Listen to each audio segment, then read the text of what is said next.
We are honored once again to be joined by Reverend Dr. William Howard. This is part of our ongoing discussion on powering equity and social justice, New Jersey leaders who matter. Reverend Dr. Howard, it's an honor to have you with us. Thank you. Thank you. Last time you joined us, it was actually at the New Jersey Performing Arts Center. We had an in-depth conversation many years ago. Your background in human rights and civil rights, in the religious community, the church community, it spans many decades.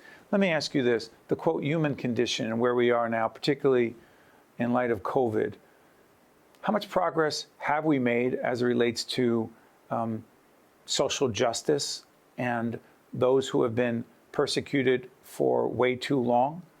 What kind of progress have we made and where do we need to go? I think we've moved the chairs around on the deck quite a bit, Steve. I grew up in Jim Crow, Georgia, and I can tell you there are opportunities and mobilities that I could not have imagined as a child. So many things have, quote unquote, changed. But what we face in our country is certain structural realities, certain underpinnings, a framework that is hardly ever discussed in the public square. And Isabel Wilkerson, in her more recent book, Caste, really puts it into the context that I think most Americans should digest. And, you know, Black history began to be observed. Carter G. Woodson, as you know, initiated this kind of reflection on Black history, and it was meant to lift the esteem of African Americans. If they could just know more about their own contribution to the country, they would feel better about themselves. But the truth is, a knowledge of this history, of a people who were here over a century and a half before the Declaration of Independence, is a gateway to understanding America itself.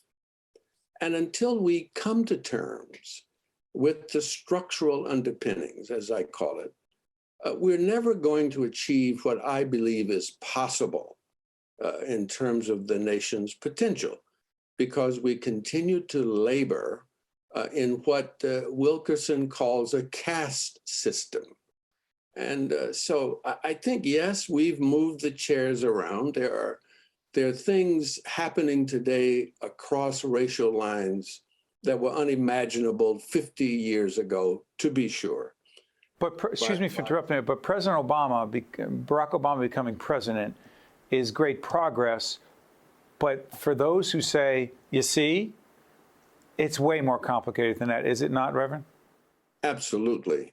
Look, you recall that when President Obama was elected, there was, even when Mayor Booker was elected, they were saying, we're in a post-racial America.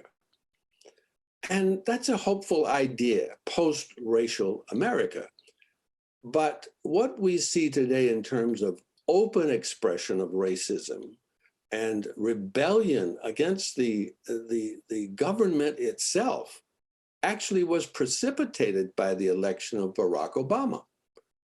Many people want to think of this as a Trump phenomenon, but if you recall, they burned President Obama in effigy, and you had the unleashing of a kind of reaction that was rejecting the notion of the diversity or pluralism that was rising to the surface. And that he also wasn't even an American. Pardon me? That he also, for some, believed, of course, and that the former President Donald Trump propagated at the time, wasn't even born in the United States, wasn't even a citizen, to delegitimize him and his presidency and everything that represented. And the fact that Trump said that is only part of the picture. The picture is there were people believing that and adding credence to this notion, despite evidence to the contrary. So I think yes, you'd have to say African Americans moving in the society, in every aspect of the society, in science, in entertainment, in academics. You just name all the different business and so on. But there is an undertow. There is a framework that the American public needs to know more about and resolve to rise above it. Your historical experience and perspective is so valuable here, Reverend Dr. Howard. So in Georgia, back in the day, if you will, you were involved in voter education, voter awareness. The changes in voter laws across this country, whether it's Texas or Alabama or other places, give us a synopsis as to why. Listen, saying you are who you say you are is one thing. That's one thing.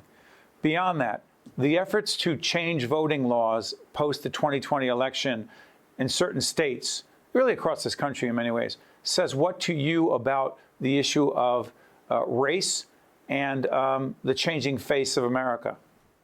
I would say, first of all, you remember the first edition of the Voting Rights Act was focused on a region of the country.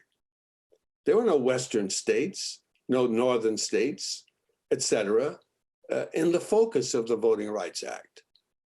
But now we see that voting restrictions and manipulations happen across the country. And if we have a proper voting rights law, it has to apply to the entire United States. And think about this.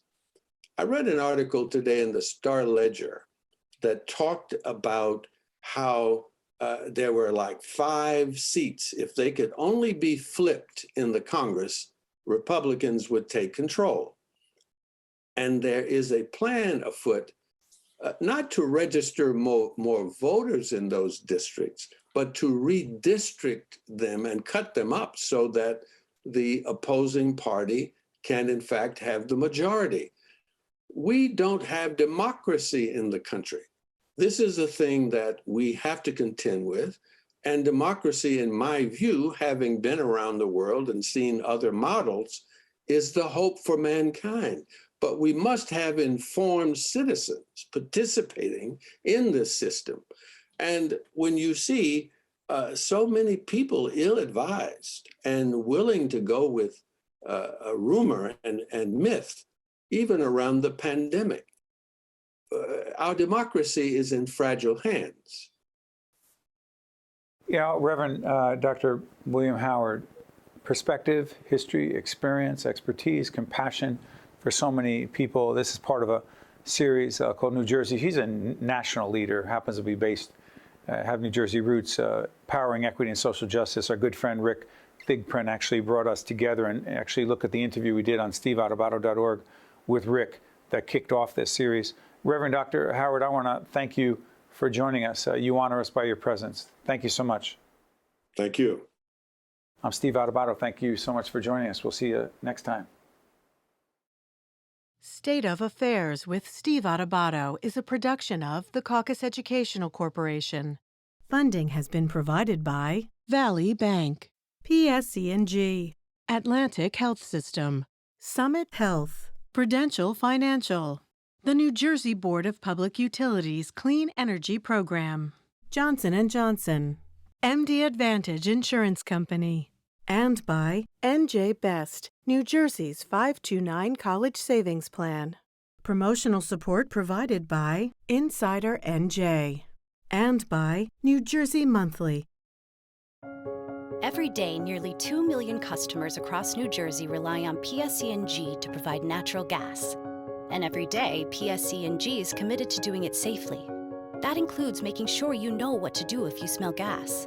A natural gas leak smells like rotten eggs. If you suspect a gas leak, leave your home immediately. Get far away, then call 911. Remember, smell, leave, call.